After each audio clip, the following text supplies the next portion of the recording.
like to call the town council meeting in order. Please stand for the pledge of allegiance and remain standing.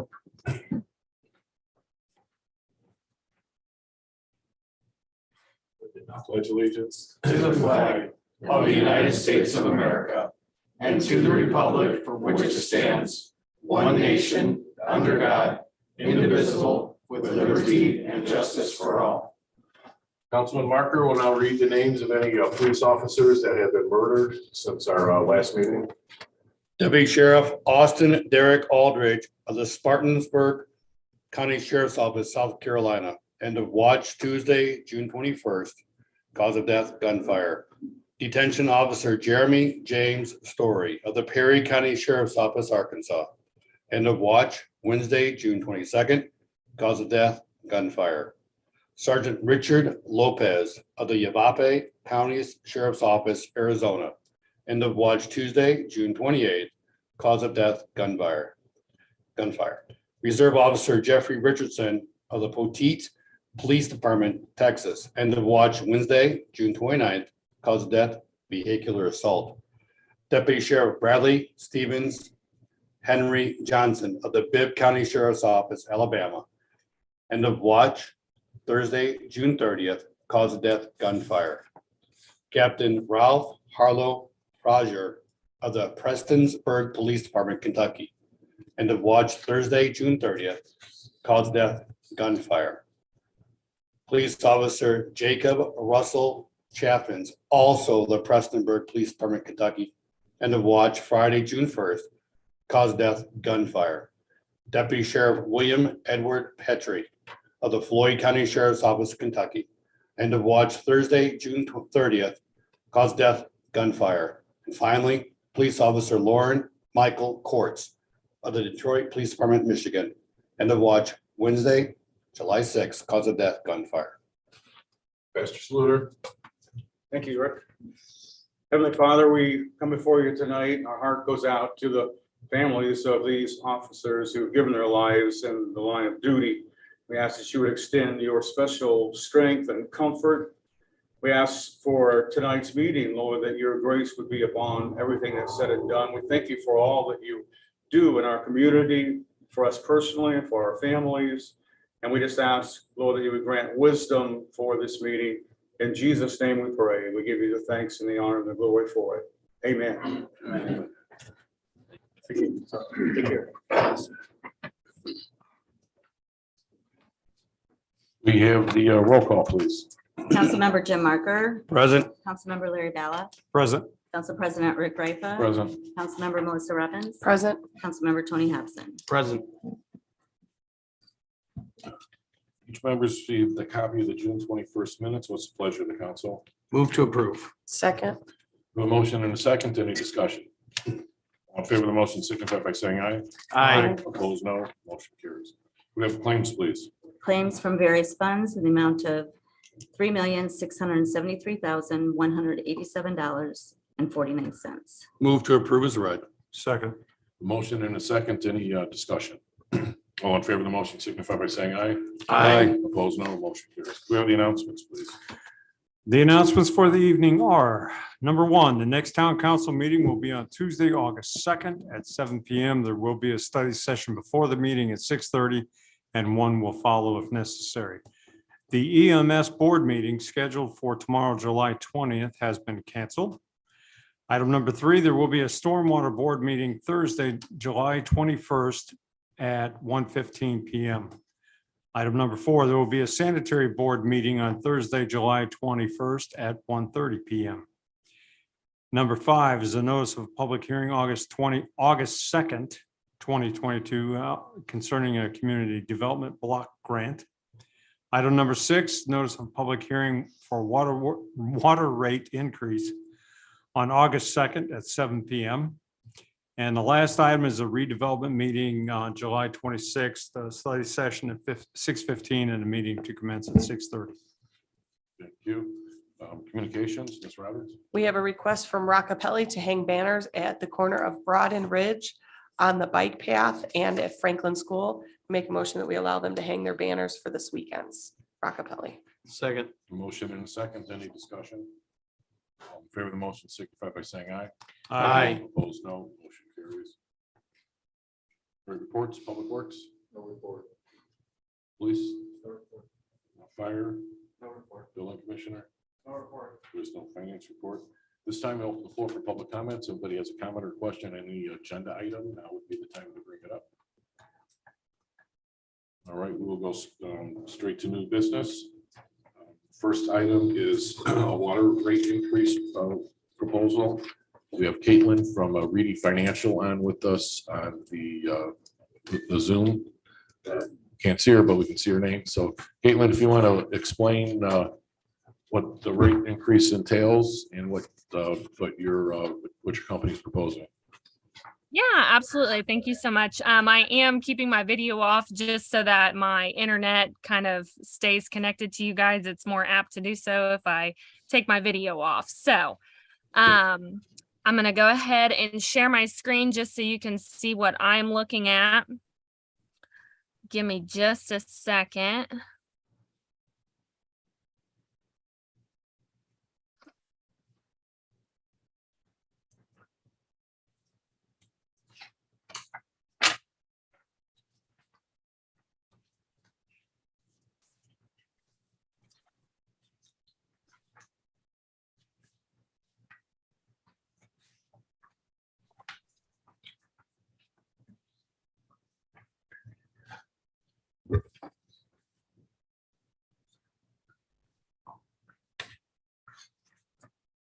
Maybe it's saying it really close. doesn't want to share. Okay, I think I'm good to go. Okay. So, we were engaged to look at the water rates and charges. This first began due to the Hammond increase, as you are all aware, I'm sure. So we did a test year look at 2021. This is basically the year we are testing current rates and charges to see if they are sufficient to support all of the revenue requirements and everything you need to fund through your water rates. In addition to this, and in tandem, the HEA 1002-2022 came out, and that is basically to exclude the utility receipts tax from your rates. So we're doing that in tandem with this rate adjustment. Therefore, the net rate adjustment that we are looking at is a little less than 26%, 25.94%. So basically, we're going to look at what that 25.94% rate increase is funding. Of course, you have your operational and maintenance expenses. This is basically what the utilities day-to-day funding needs are to operate and maintain your service to your ratepayers. This is essentially the budget that the utility is working off of. The adjustments that we did do to the O&M expenses, of course, the purchased water, we adjusted that to fund the Hammond wholesale rate increase. Their increase was 176% over a 10-year span. And we factored that 10-year time span rate increase in. The Hammond rate increase, of course, is the primary purpose of this rate increase as expected. We did include a 12% increase to health insurance as directed by the town. In addition, we did a 3% annual inflationary increase to all O&M expenses except for purchased water and health insurance, especially with the inflationary experience that everybody is going through right now. That's definitely imperative to include. So we did 3%. Your total O&M expense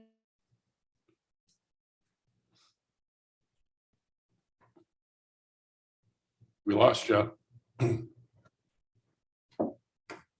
is on an annual basis is a little above 2. I'm sorry. Maybe not. Can you hear me? Yes. Okay. All right. I'm going to keep going then. So O&M expenses are a little over $2 million. That's a majority of what you fund with your water rates and charges as expected. Your taxes, other than income taxes, within your ledgers, that includes sales tax and utility receipts tax. Sales tax is not necessarily seen as an expense or a revenue. It's more or less a run-through liability that you owe to the state. The utility is being rid of, and we are reflecting that decrease in rates in the net rate adjustment. Extensions and replacements. This is just a funding mechanism to fund your capital needs as a utility. Essentially what we did is we took an average annual capital look from 2018 to 2021, and that is what we are assuming to be your capital budget. That is 88,000. So essentially that's another part of what your water rates are funding. I feel like looking at your historical data, that's a solid number to work towards. It's not going to take care of any large capital requests that the water utility needs, but it is definitely there for the ongoing stuff and the stuff that pops up from time to time. Payment in lieu of taxes is the last part of your revenue requirements that the water rates support. This is basically if the utility wasn't municipally owned, they would be required to pay property taxes just like anyone else. So essentially we calculate a tax bill, and that is a transfer from the water utility to the town's general fund. This is seen as a helpful tool for the town side. And it's definitely within the means of the utility. So down here is basically kind of a breakout of, okay, you can see O&M is the majority of where your rates and charges go to fund, and then extensions and replacements, i.e. your capital, and pilot take up the rest of the 100% of the circle. So when looking at this, of course, Hammond is doing a rate increase over 10 years. So we didn't want to just assume that we're just going to do one phase right now, because then the utility would accumulate quite a bit of cash. So what we did is we broke it into 3 different phases. The first phase being the largest, just because we need to get caught up with where Hammond is right now. So the first phase, I know this says June 1, 2022. Obviously that has passed, and we'll adjust. Probably it would be September at this point. So 15% increase for this coming year. And then phase 2 would be in 3 years. Phase 3 would be in another 3 years after that. So at this time, we are recommending that you at minimum recommend or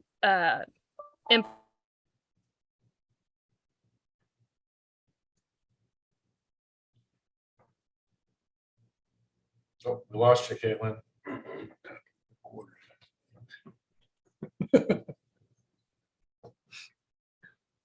Ding, ding.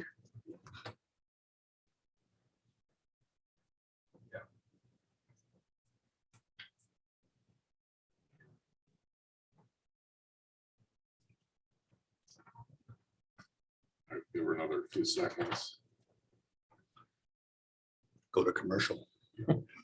So basically, Hammond has had put us 176% increase over the next 10-year period. I think we got first hit with that increase of maybe at least a year ago, maybe a little more. We've absorbed as much as we could through the utility, and we wanted to have a clear picture of exactly what we needed going forward. So the increase that we proposed will be basically it's a direct link to what Hammond is charging us. So that is the purpose for the water increase. It's been a long time since the town's had to have it, quite frankly, 10 years. How's that? Okay. So it's been quite a long time since the town has had a rate increase, but we absolutely had no choice. We absorbed it for about a year, but now we've got to implement it going forward. So Caitlin, are you back? I am. I'm so sorry about that. I warned you my internet is not the greatest, and I do apologize for that. Okay, that's okay. So we lost you at the very crucial moment. You're going to tell us what the rate increase is. Exactly. So breaking out the 25.94% rate increase overall, we were looking at phase one being 15%, phase two being 7.5%, and then phase three being the remainder of 3.44%. So what I was saying is that our main recommendation is that you at least implement the phase one of 15%. That will get you to January 1 of 2025. So much can change between now and 2025. So it's kind of hard to implement phase two and phase three. We put it on here just to show you that eventually you're going to need another rate increase after this initial 15%. I hope that makes sense. But our immediate recommendation isn't to do this entire 25.94% just because we're looking at a very wide span of time, and so much can change by then, and so much probably will change by then. Inflation, raises, stuff like that. So again, our recommendation right now is just to get this 15% rate increase through the door. And then in a couple years, know that you're going to have to come back to the drawing board. Again, maybe you don't want to have to deal with this again, and maybe you want to get it on paper that, okay, we need a 25.94% rate increase. Let's go ahead and say we're going to do all three phases, and get that in writing and maybe adjust in the future if need be. That's completely up to the discretion of the board. But at minimum, the 15% has to be done as soon as possible. So then we look at what an average residential water bill will look like. Most of the time, residential is the main concern. We are assuming the average usage of 5,500 gallons. This is Griffith's actual average usage. So when we looked at this, after the full three-phase implementation, $65.34 will be the annual residential bill increase. So that's after all three phases. A residential user is looking at an additional $65 annually. Focusing only on the phase one, it will be that your bill will increase annually $37.79. So from a residential perspective, not having a rate increase for some time, that's not that bad over a year span. So there's a little breakdown of what your current rate is, the rate increase. This is net of taking out the utility receipts tax as necessary, what the proposed rate is, and then those rates broken up into the three phases. So moving down again, this is kind of just another illustration of where your ratepayers' money is going, what it is funding. Sometimes that helps them understand, okay, this is where my bill is going. Everyone wants excellent service. So this is how you get excellent service. Griffith's water rates compared to similar communities. We did our best based off of similar population to show you where Griffith currently is, and then after each phase where they will be in comparison to other communities with the similar population. We also threw in a couple that are just closer communities in Lake County, definitely ones that were impacted by the Hammond rate increase as well. And then we Caitlin, have, Caitlin, Yep. on that study, I don't believe, that doesn't, the rates you're showing does not account for any property taxes that subsidize the water utilities in other communities than our adjacent communities, correct? The only one that we know of is Highland, and they have a 0.0096 tax rate that they levy for their water district.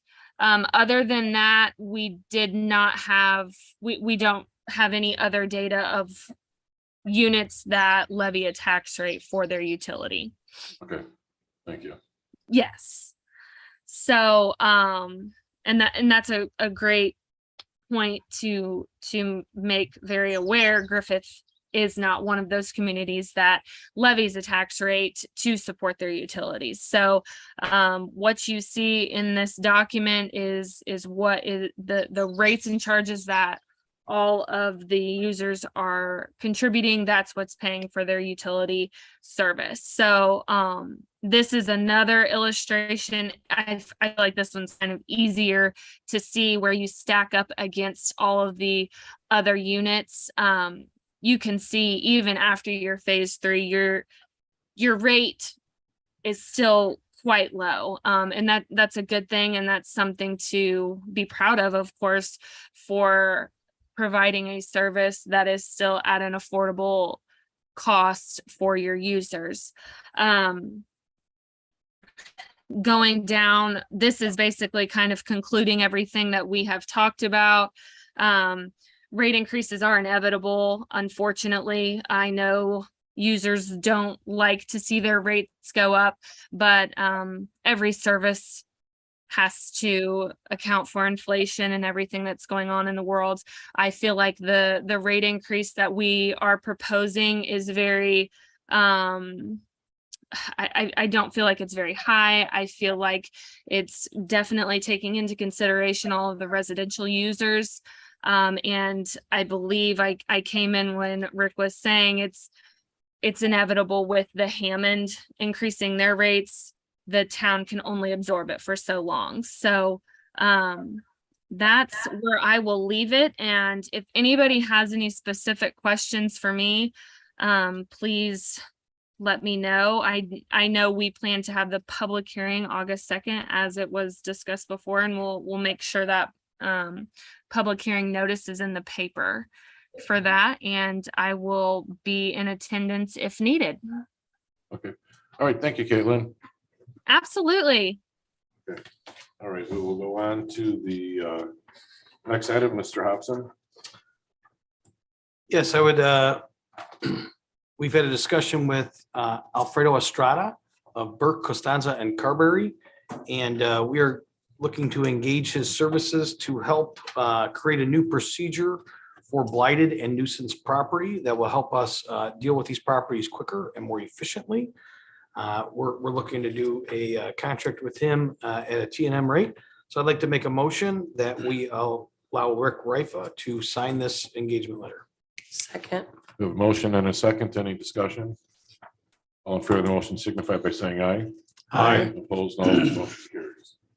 Mr. Marker. Have an advertisement for bid for Central Park Phase 2. This work will be for, the work for which proposals are to be received is for construction and design improvements of Central Park. The improvements include existing pavilion improvements, new storage building, new patio space, ADA accessible ramps, concrete and paver paths, ornamental fencing with brick columns, earthwork, drainage improvements, electrical expansions, and site lighting, excuse me. I make a motion. Pre-bid meetings for those who will be bidding will be August 17th at 10 a.m. at Town Hall located at 111 North Broad. Authorize Town Council President, Mr. Rifa, to sign off on this advertisement for bid. Second. We have a motion and a second. Any discussion?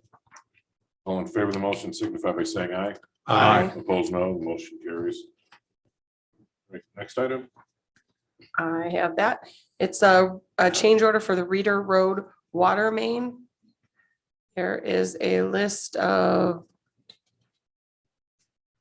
8 changes, a total of $18,393.77 in the negative that will not be charged to us. I make a motion that we approve this change order. Second. We have a motion and a second. Any discussion? So this would be an $18,000 plus savings to us in the overall project. So it's off to our construction manager and helping us with that. Mm-hmm. All right, any comments or discussion? All in favor of the motion signify by saying aye. Aye. Opposed, no. Motion carries. I see that Melissa got the one that saved us money and I got the two that cost us money. All right, I've got the change order number 3 from Reith Riley Construction. And that is for the Erie Lackawanna Trail / Broad Street Trailhead project. Again, about 8 different items. Change order totaling $66,854.71.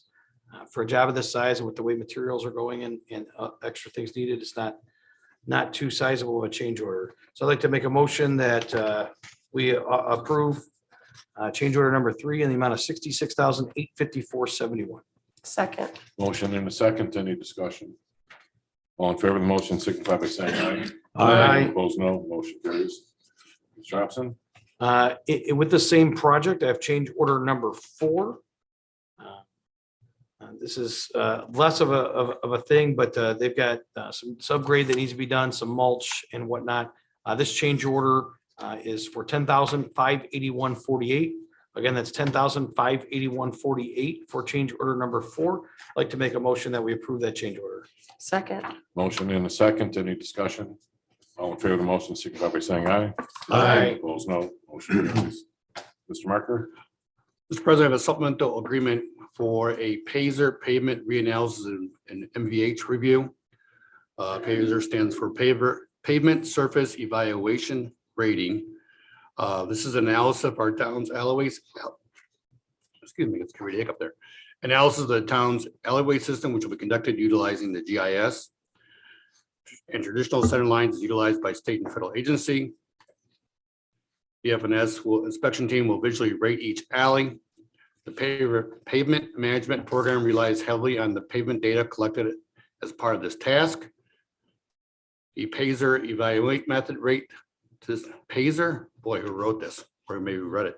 The Pazer method to rate the condition of pavement and make it inaptable. Jesus, I'm here, what? PVS will utilize the Pazer method to rate the condition of the pavement and make it adaptable to NDOT policies for the rating system. Make a motion authorizing the council president to sign off on this.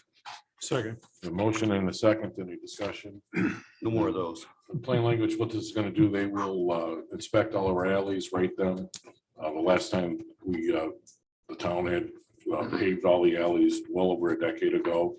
Most of them were gravel in fact, almost all of them were gravel at the time. So in line too, if we want any state matching grants, this Pazer inspection has to be done as well. So, any other comments? All in favor of the motion signify by saying aye. Aye. Opposed, no. Motion carries. Mr. Bauer? I have resolution number 2022-26. This resolution is for approving an interlocal governmental agreement between the town of Griffith and the Griffith Public Schools for the utilization of a social worker.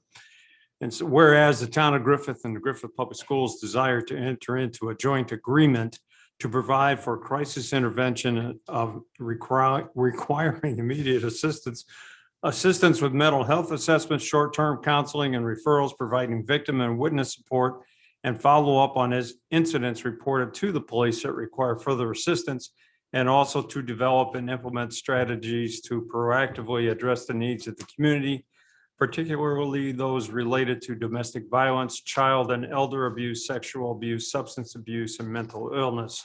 And just the highlights of this agreement. The social worker that we're contemplating here will be an employee of the town of Griffith and will work 260 days a year minus holidays, personal days and stuff like that. And the Griffith Public Schools will reimburse the town of Griffith for roughly 41% of the employee's wages and benefit package during the duration of the interlocal agreement. I'd like to make a motion. We adopt resolution 2022-26. Second. Motion and a second. Any discussion?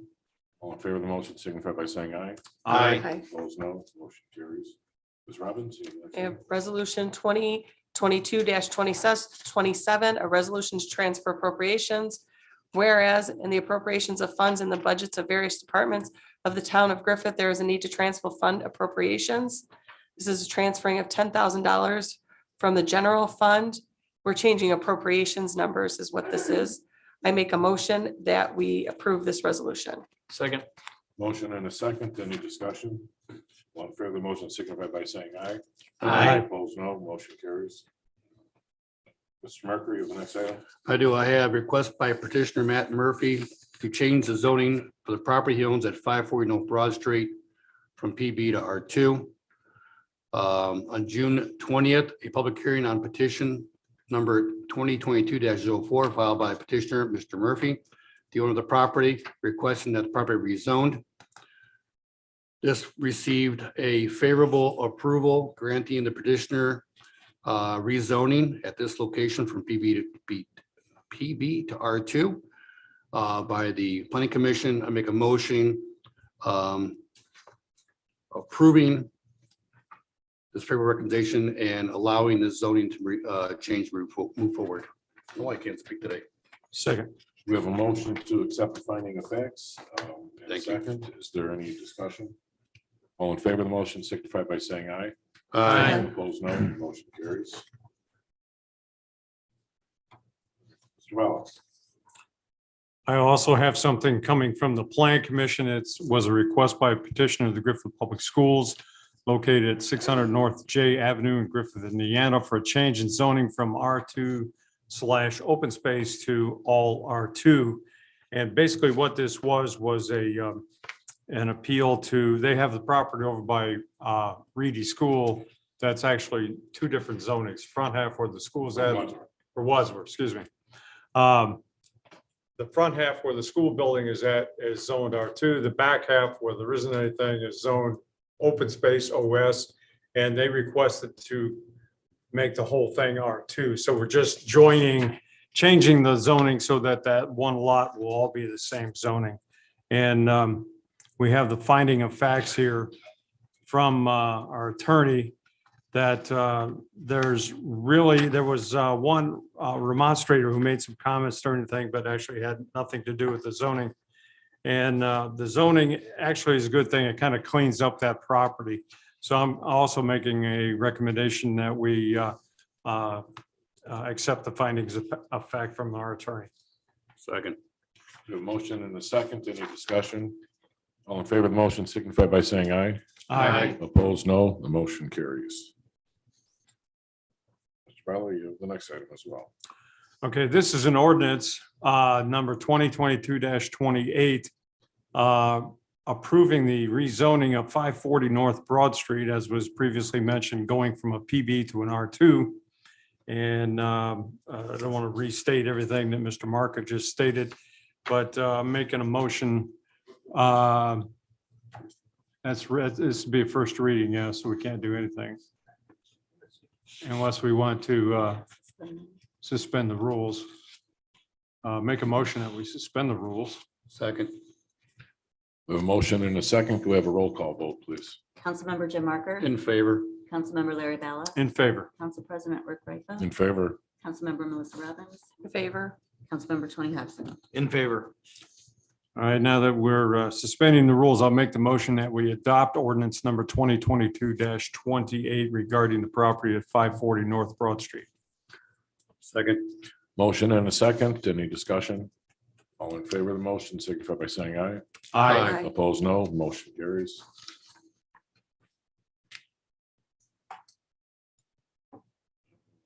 Tony. I got it. Mr. Robinson. Next piece of business, we have a gentleman at 1043 Reeder Road that has requested us to write a letter. From time to time, a bank or some kind of financial institution needs a letter just stating that if more than 50% of the property, the residential property is damaged, that we would allow them to rebuild as a residential property. I would like to go ahead and make a motion that we have Council President Rick Raifa write the letter again, stating that if more than 50% of the home is damaged, that he would have the right to rebuild it as a residential property. Second. We have a motion and a second. Any discussion? All in favor of the motion signify by saying aye. Aye. Opposed, no. Motion carries. All right, Ms. Robbins, you have the last item. I have ordinance number 2022-29.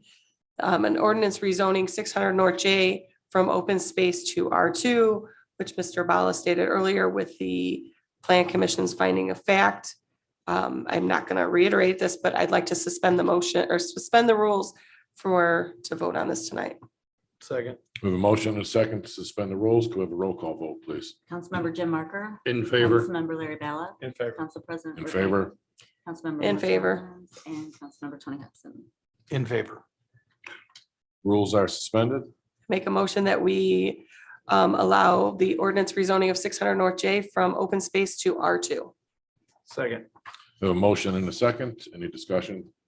All in favor of the motion signify by saying aye. Opposed, no. Motion carries. Are there any more items from the council? I wanted to make just one comment on the first thing, the water rate increase. I've been on the council going on 8 years, and the whole town council as a group has continuously worked to not raise the water rates. And I think we've been suggested by 20 different professionals, clerk treasurers, previous council. I mean, everybody has told us to increase water rates. You know, and for me, the last 7 years, we have not done so. And against great odds, this situation that we have now, we're forced to increase water rates. And I did the math. The first 3 years, it's $3 a month for the average household. I think with everything that's going on with inflation and whatnot, that's not a big ask. And just as long as I'm on the council, and I think I speak for the whole, we'll do our best to make sure that, hey, there's gonna be increases, but we're gonna keep them as small as we can. So that's all. Thank you, Mr. Hudson. Under pending items, the sidewalk replacement program, it's moving along as anticipated. I'm sure everybody's had problems with weeds along your sidewalks. And we've had meeting after meeting with the contractors. It appears there's a lot of stuff that's just floating around in the environment because we do have two contractors on this project. And in both different parts of town, and both contractors are having the same problem with weeds. And both contractors are getting dirt from two different places. So it's a combination of just, it's a matter of what happens when it's real hot out during the summer when you're trying to plant grass seed. So we're working with them to come, once the weather cools down, we'll come back in the fall and do what we need to do to make things right, or sooner, as soon as we don't have the 80+ 90-degree days. But for those that are getting the seed, you know, very important that you water it once or twice a day for the first week or so until it sprouts up. Once the grass seed starts growing, it seems like it chokes off the weeds, because you can go around town and see people who've done it and they've watered their lawns and they're getting grass, you know, they're not full of weeds. And we simply just don't have the ability, nor do we want to spend the money that would have cost to send somebody around to water everybody's 6-inch wide path of along their sidewalk. There'd be hundreds of thousands of dollars in extra expenses. So.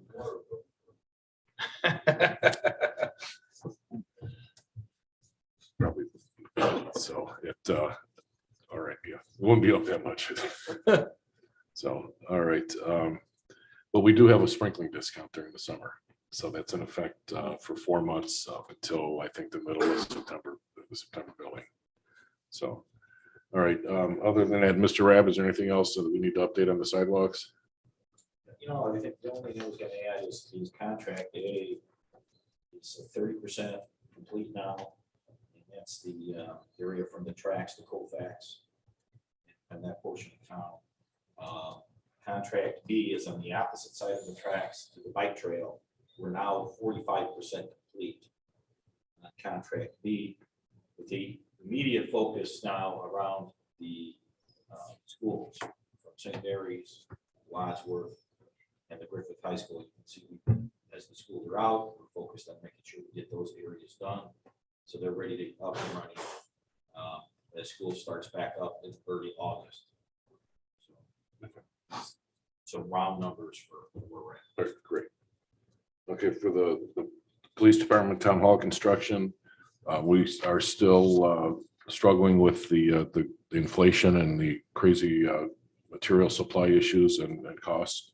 So we haven't committed to anything quite just yet, and we'll keep looking at options as we go forward. We have any updates on the water meter replacement program? Yeah, as of end of last week, we've now replaced 4,230 water meters in town. Zone 1, we're 97% complete. Zone 2, we are now 83% complete. And there's 3 zones that we're working on throughout town. And Zone 3 is the more recent one we just started. We're at 43% complete. All right. So, moving along, the only comment I would have is we've got Zone 1, we have 32 houses that we just have not been able to get them to schedule. We have sent out certified letter to them, giving them a couple weeks to get it done, or there may be a possibility that the water might have to be shut off. We need to get that done. And out of that zone 1, how many homes we're about 2,000 in there? Just a little under 2,000. So that's good. So if anybody has received a letter in the last day or two indicating that they need to call to get their water meter replaced, please respond, because at some point the water will have no choice, but they'll have to shut off the water in order to get the water meter changed. Because once the contractor leaves, they are going to leave, and we cannot have the old meters in place without in tandem with able to read them or anything. So, all right, any other items? Yes. One quick clarification, on numbers 10 and 11, it's listed just on the agenda as EZA, and I think both of your motions, you did mention it's planning Planning. commission. So if we can just make sure that's correct in the minutes and Yeah, it was. on Yeah. the agenda, that would be helpful. Yeah. Thanks. I have a question. Yes. Okay, so I had my water meter replaced, and all of a sudden, my water is $400. And I called up, and they trying to tell me that every month I was supposed to be calling in my meter. Yes. That's why I owe so much money.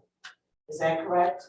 I would think so. There are not a lot, there were quite a few people that had that same issue. What had happened, the reason why we got these water meters back in 2019, the old meters started failing and they were still under warranty. However, when we had to suspend all the warranty replacement work for the heads are actually what send the readers, the meter readings out to the street where we picked up the readings and are able to do that. That's the reason I never called, because Yeah. I thought it was supposed to be automatic. It was. So those failed. We had a battle with the last company, so we wound up just getting them all replaced. But if you go back to your bills, if you see an E next to the water bill or the water consumption number, then that means it was estimated. There's quite a few people that had it estimated. For 3 years. Then you probably, Supposedly for 3 years. so then. That's the reason I owe $400.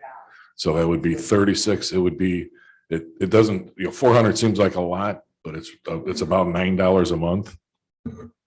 If you look at it for 3 years.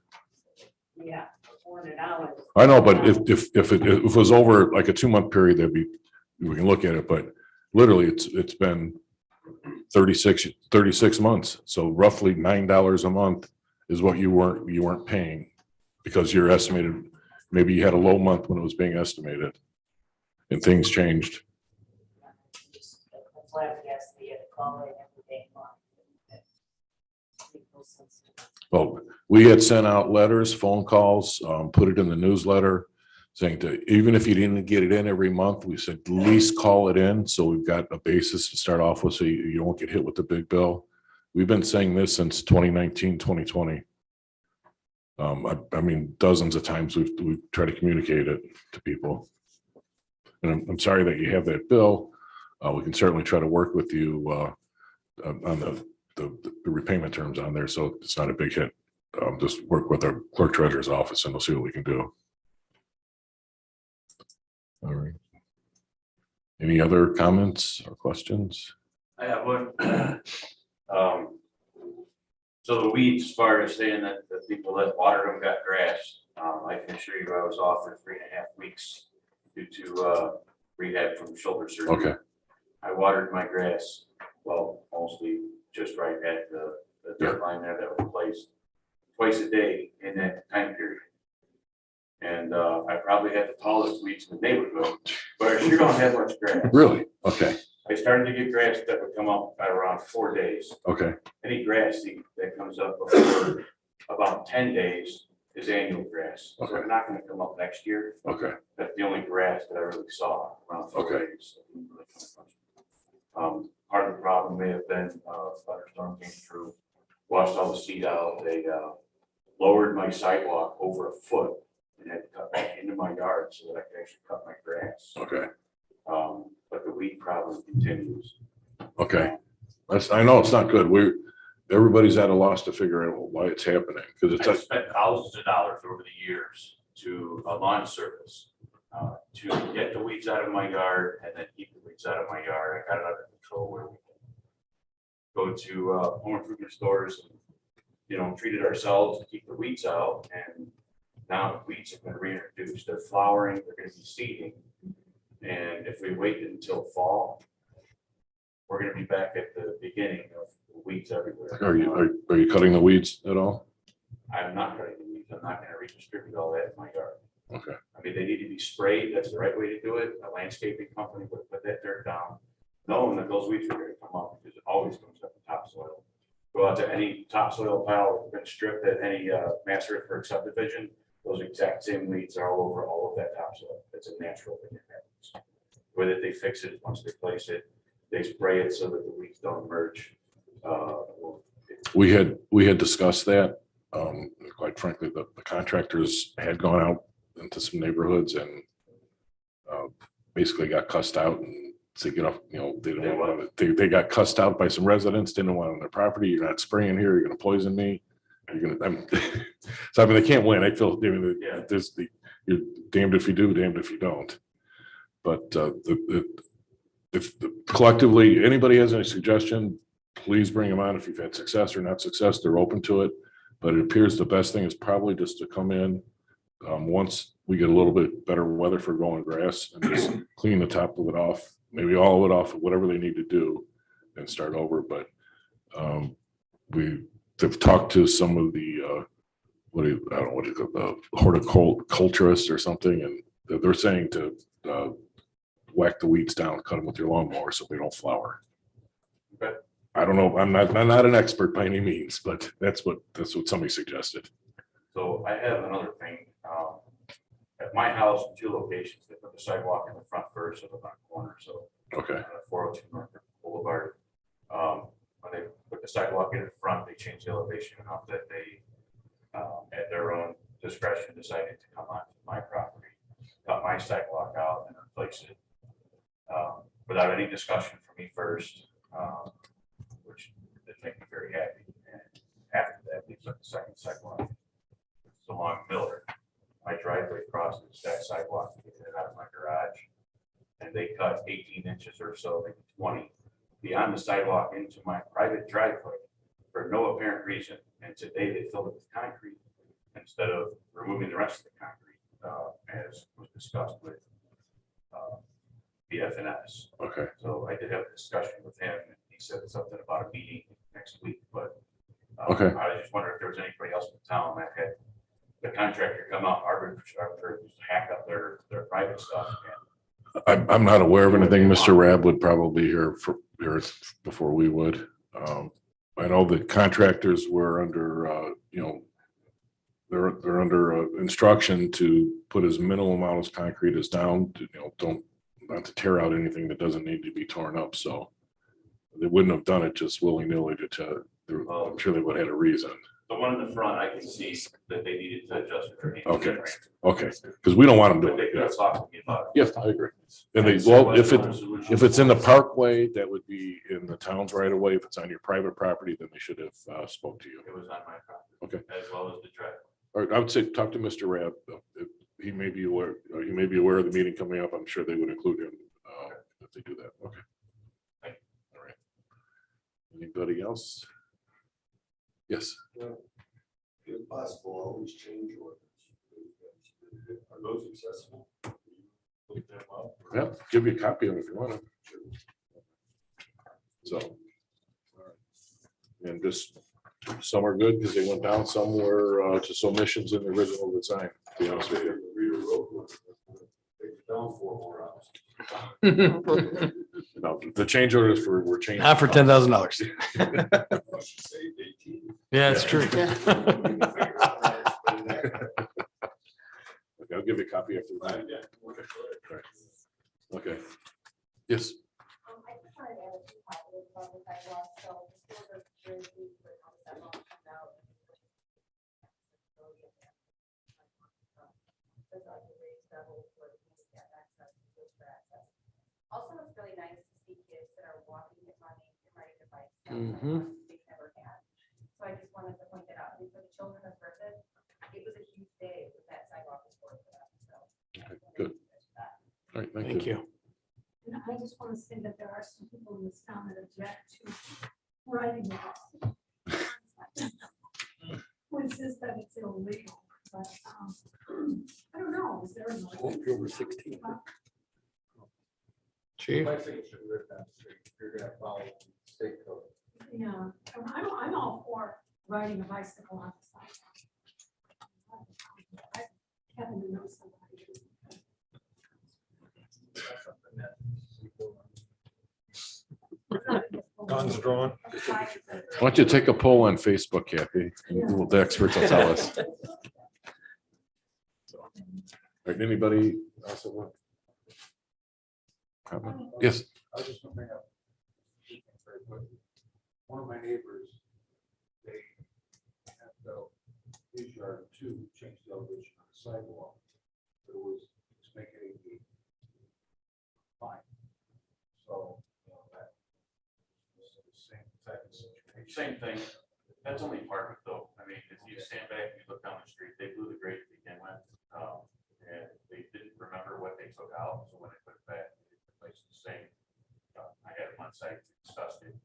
The contractor would admit the error, but the FNS did and basically said, sorry, we're not taking it back out.